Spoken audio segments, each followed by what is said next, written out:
दिनै चिरां डिस्ट्रिक्टनि सिङाव थानाय सिसुबारि एरियायावहाय जिहेतु थांनाय बोसोरावनो दैबानाजों खुरखा जानानै बिथांमोना हादान रिलिफ केम्पआव दङ दासिमबो। बिथांमोननि खाथियाव आं दिनै नुजाहैदोंमोन। बेजों लोगोसे जों देरहासार थांदों। बिदिनो गोबां सोमदोन बरगयारि आरो बिक्कु बसुमतारी, मिनिया बर' जों गासैबो थांजोबदों। एसके ब्लक बेबो सासे थांदोंमोन। जों 6 जनसो लोगोफोर ज' जानानै बिसोरनि जिहेतु रिलिफ केम्प बावहाय जों थांदोंमोन। थ' बिनि बारैसो माखासे खोथाखौ बुंनि, लोगोसे आरो बाथारमारिनि हा सिख'नाय बिनि बारै फंनैसो खोथा सावरायगोन दिनै। थ' हेल' लोगोफोर, आंनि उफ्रि दैमारि चेनेलाव नोंथांमोनखौ फिन खनसे बरायनानै लानाय जाफिनबाय। दिनै सिसुबारियाव थांदों, दुखु मोनबोदों। हायाबो दिनैबो आरो गोबां खुरखाबावदों। खुरखानायजों लोगोसे थांनाय बोसोराव जेसेबां गोजान खुरखादोंमोन बिनि बारा खुरखादों देग्लाय आरोबाव।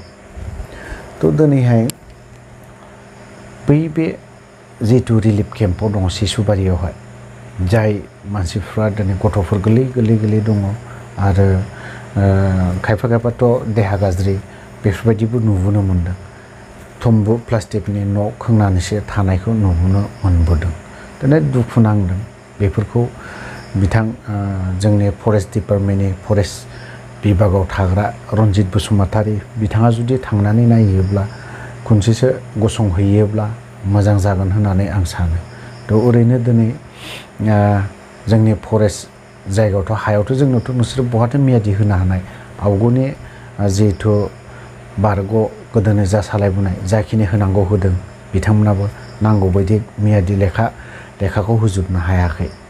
थेवबो दिनैहाय बिथांमोननि खैफोदावहाय जायफ्रा दिनै रिलिफआव दङ, बोसोरसे जालांबाय बिसोरो, दिनै बिसोरखौ नायनांगौ बा बिथांमोनखौ आरोबाव खनसे न' बा हा होनांगौ दायथ'आ नैबे बिथां रनजित बसुमतारीनि दायथ'मोन होननानै आं सानो। मानो होननानै बुङोब्ला दिनै बिथांमोना दिनैहाय नोंसोरखौ सोलायनायनि मुङाव नोंथांमोनखौ सरकाराव फैहोदों, बिथांमोनानो फैहोदों। बै जायफ्रा दिनै रिलिफ केम्पआव थानाय बिथांमोनानो फैहोदों। बिसोरनि भट मोननायजोंसो नोंथांमोना देरहाबोदों, सालायनोबो मोनदों। थ' ओंखायनो नोंथांमोनाबो बेखौ नायोब्ला, हारिखौ जुदि सानोब्ला, जायफ्रा रिलिफ केम्पआव थानाय बेफोरनि खोथाखौ जुदि मोजां सानोब्ला, नोंथांमोना मोनसे जायगा नायनानै थाबनो बरननानै होयोब्ला मोजां जागोन होननानै आं सानो। खारन दिनै बिसोरो जानायनि थानायनि ओरैबायदि उसुबिदायाव दङ। खोनानो मोन्दों एबार खनसे ना खननैल'सो रेसन मोनबावगोन, बिनि उनावहाय मोननाय नंला। मा मावनानै जागोन बिसोरो? हाजिरा मावनो खाथियाव हाजिरा मावथावथाव जायगायानो गैला, हाजिरा मावनो रावबो लाबावला होनबा माखौ मावनानै जागोन? दिनै बेफोरबायदि जानानै दङ। आं खावलायदों बिटिआर सरकारनि chief CEM chief executive member बिथांमोना थांनानै जुदि नायहैयोब्ला मोजां जागोन होननानै आं सानो। ओरैनो जोङो मिडियायाव फेथेर बुङालाफानो जोंनि दैदेनगिरिफ्रा माखासे खोथाखौ खम बुंनानै बिथांमोननि अलखदाव गसंहैयोब्ला मोजां जागोन होननानै आं सानो। क'क्राझारनि बाथारमारिनि दाखालि साननैसो जिहेथु दावराव जालायबाय थानाय, मानो दावराव जाया जानो? सासे मादैया बुंदों 75 बोसोर जाबाय होनना बुंदों। बे हायाव बिसोरो आबाद मावना जानाया गोबां बोसोर जाबोबाय, बेसेबांबा बोसोर जाबोबाय। आबै आबौमोन जाबोदों। खिन्थु हाखौ बिथांमोना गावबा गावनि नामाव मियादि खालामनानै लायाखै, जायनि जाहोनाव दिनै बिटिआर सरकारा एलटमेन्ट बावहाय माबा मोनसे खामानि DC बांला बा माबा मोनसे लुनो हागोन हानायनि अधिकारखौ होनाया दिनै मानोथो प्रमद बर'आ जोंनि CM बिथाङा मानोथो दिनै जों होआखै, जों अर्डार होआखै, बिनि DC बांला बा बायदिसिना सार्किट हाउस बा माबा माबि बायदिसिना माबा खालामनायनि थाखाय जों अर्डार होआखै होननानै बुंदों। बेखौ पलिटिक्स बाहायदों होननानै बुंदों। गावबा गाव भट बेंकनि लाबालाबनि थाखाय बुंदों होननानै बुंदों। होनबालाय बेफोरबायदि लेखायालाय बेफोर अर्डारालाय माथो जाखो? बेफोर अर्डारा बेफोरबो मोनसे बेवहाय दङ 31 बिगानि, ओमफ्राय नैबावहाय दङ 5 बिगानि अर्डार माबायानो दङ। BTC सेक्रेटारियालाय माबायदिथो नोंसोर जुदि होआबा माबायदि हरनो मोनखो? बेफोरनोथ' मोनफा मोनफा फोरमान जानानै दङ। बेफोर नैबेयाव मोनसेयाव दङ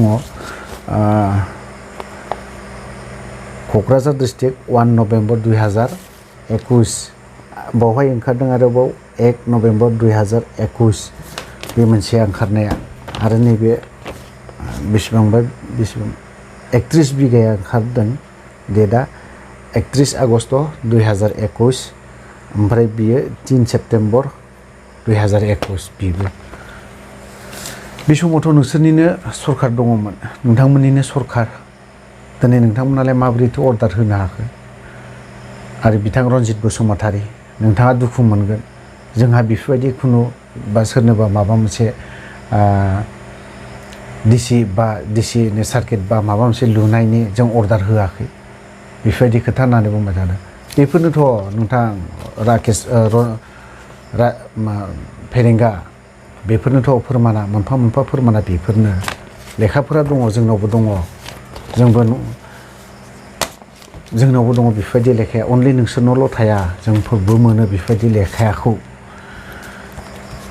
बेफोरबायदियाव जुदि डिसिनि बा गुबुन माबा मोनसे न' लुनायनि थाखाय अर्डार होनो हादोंबा, बिथांमोननो जुदि अर्डार होनो हादोंबा, चिरां डिस्ट्रिक्टआव आंनि नुनायाव रिलिफ केम्प थाबाय थानाय थांनाय बोसोरनिनो बिसोरो बावहाय एक्टर एक्ट्रिसफोराबो, जोंनि एक्टर एक्ट्रिसफोराबो रेसन बायदिसिना माबा माबि होफैदों। सोरबा सोरबा हर थानानैबो थांदों।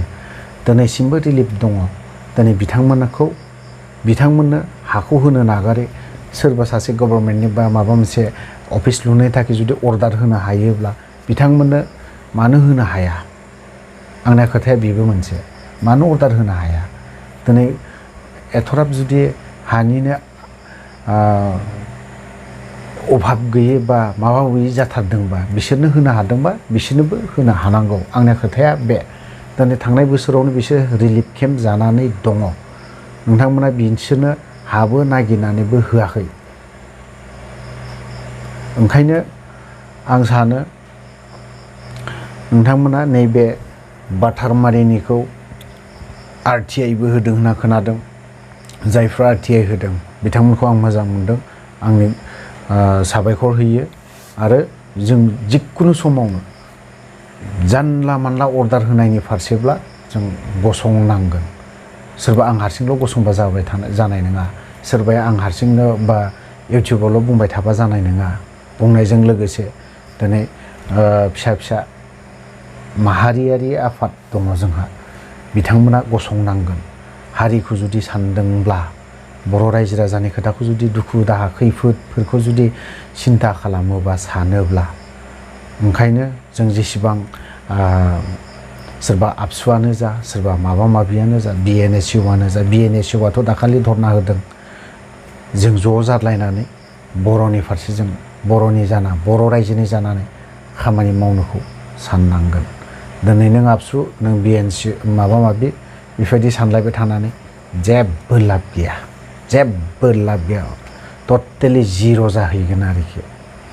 दिनै खोनानो मोनबावदों आबसुआबो दिनै थांदों, खबर लाहैदों, उदिस लाहैदों। दाखालि समनिफ्रायनो बे हायाव दावराव जादों। बिथांमोना मानोथो थाङाखै? बावहायनो क'क्राझारावनो आबसुनि दैदेनगिरिफोर दं, मोजां मोजां खोथा बुंग्रा। बिथांमोनानोथ' थांनानै मोजां उदिस लानो हायोमोन। मानोथो उदिस लाहैयाखैमोन? ना समफोरखौनो मोनाखैमोन? ना नोंथांमोनाबो बिदिनो स्कुल बायदिसिना मिथिं जानायाव जानोबो हागौ। मिथिं दिनै थांदों। जेखियानो जादोला नोंथांमोना थांदों, खोनादों, आं मोजां मोनदों। दिनै बिनि हानि बेलायावबा बेफोरबायदिनि बेलायावबा जों बर' रायजो राजाया 75 बोसोर जानाया दिनै आबाद मावना जानाय बे हाखौ जोङो सोरनोबा माबा मोनसे न' लुना लानो थाखाय बा डिसि बांला बा बायदिसिना गभर्नमेन्टनि अफिस लुनो थाखाय बा माबानो थाखाय जों हगारना होनाया मोजां जानाय नङा होननानै आं सानो। दा दिनै बिथांमोना न' लुनो थाखाय बिथांमोननि अफिस बानायनो थाखाय गुबुन हा खालि गैबावलामोन नामा? गैया अनलि बेखौल' थोंजोङै बेखौल' नुबाय नामा? बिटिसिनि जोंनि CEM चिफ एक्जिकिउटिभ मेम्बारा बेखौल' नुबायमोन नामा? आरो रन्जित बसुमतारी बिथाङाबोथ' बेखौल' नुबाय नामा? नोंथाङा जुदि अर्डार होआबा माबायदिथो सोरबाया माबा बायदि बेफोरबायदि बिल्डिं बा बिदिसि बांला माबा माबि न' लुफैनो हानो माबायदिथो गोहो मोननो? दिनै नोंथांमोना बेफोराव अर्डार होनायखायसो बिसोरो दिनैहाय सोरबा सासेखौ धमकि बा माबा मोनसे होफैनो हानायनि गोहोआ मोनदों। ओंखायनो रन्जित बसुमतारी नोंथाङाबो निउसाव गोबां खोथा होनदों पलिटिक्स लाबालाबनि थाखाय सोरबा जोंनि पलिटिशियान बा गुबुन पलिटिक्सफोरा जोंखौ गाहायाव खोख्लैनो थाखाय जोंखौ बेफोरबायदि खोथा नङा। गाहायाव खोख्लैनायनि खोथा नङा। गाबोनो गोबां इउटिउबारफोरनावबो ओंखारगोन बियो आं राननानै होजोबगोन। आं हारसिंल' नङा राननानै होजोबगोन आं बेखौ। बयबो बर' रायजो राजाया मोनथिनांगौ। सोरबा सासेयाल' मोनथिना थानानै जेबो जाया। दुलाराय बर' रायजो राजाफ्रानो मोनथिनांगौ। खिन्थु बै बाथारमारिनि हायावथ' बर' बेसेबांबा बोसोर आबाद मावनानै जाबाय आरो बे हायाव जुदि आबाद मावना जादोंबा बै आबाद मावना जाग्रानिनो जाहैयो। मिथिबाय? बेखौबो एसे साननानै नाय। आयेनखौबो एसे नाय। दिनै बावहाय बाथारमारियाव खय बोसोर 75 बोसोर जानाय मानसिफ्रा आबाद मावनानै जादों होनबा दिनै नों बर'नि हाखौ माबायदि गुबुन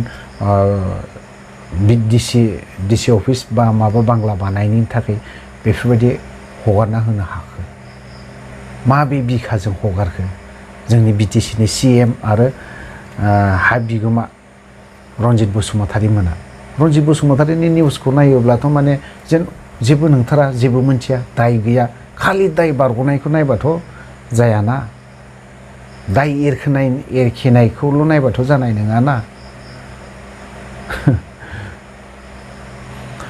दिनै बाथारमारिनि हाखौ आं बे लेखाखौ बयनोबो जेसेबां इउटिउबारफोर दङ बिथांमोननो राननानै होजोबगोन। निउस मिडियाफोरावबो हरजोबनानै होगोन आं गासैनोबो हरजोबगोन आं। आर'नाइ रादाबनोबो हरगोन आं, गासैनोबो हरजोबनानै होगोन आं। आर'नाइ रादाबाबो हयथ'बा मोनबाय जानांगौ। PN रादाबाबो मोनबाय। दासो हरनानै होदों आं बेखौबो। जेखियानो जादोला आं आसा खालामदों बर'नि दैदेनगिरि CM हानि बिगोमा हानि बिफा बिथांमोना बे बाथारमारिनि हाखौ दा हगार। सोरबा डिसिनो दा हो, सोरबा गुबुन हारिनो दा हो। जोंनिया बिथां CMआ दाखालि जेब्ला अखा हानाय ना मा समाव दैबाना जाफुब्ला बिथाङाथ' गोबां माबा मोनसे फिथा हास'नायब्लाबो गावनि पेजआव आपल'ड खालामो। गासैनिबो लिडारफोरा गोबां लिडारफोरानो फिथा हास'हैबा बा माबा मोनसे खालामहैबा आपल'ड खालामजोबो। CMआथ' दाखालि मोनसे चिफ एक्जिकिउटिभ मेम्बार बिटिसि क'क्राझारनि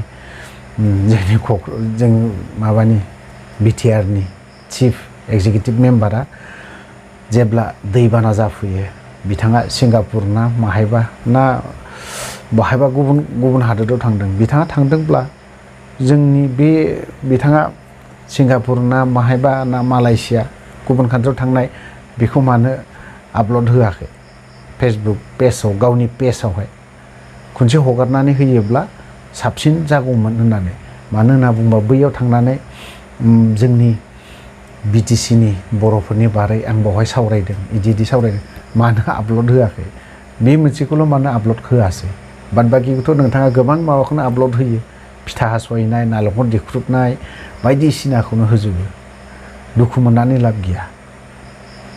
जा नुदों जा खोनादों नोंथाङा सिंगापुर ना माहायबा गुबुन कान्ट्रियाव थांनाया बेयो नंखाय नङा नंगौ हाखु दाखु जेला दैबाना जादों अब्लानो हाखु दाखु फैदों बावहाय हाखु दाखु फैयाबा नोंथाङा भटआनो नोंहा नेक्स्टआव जोबहैयो मोननो नागिरा भटआखौ बेनि थाखायनो खारबोफिनदों ओंखायनो आं सानदों नोंथाङा बे गुबुन नों बबे हादोराव थांदोंथाय बे हादोराव जोंनि एनडिएफ बिनि बारै माखासे खोथा बुंहैदों सानदों आं आरो एसे पेजावबो जुदि हगारनाय मोनबा एसे साबसिन जागौमोन होननानै आं सानदों आरोखि थ' लोगोफोर आं भिडिअखौ बारा गोलाव खालामला बेखिनियावनो दोनथ'नाय जाबाय जय बर' हारिनि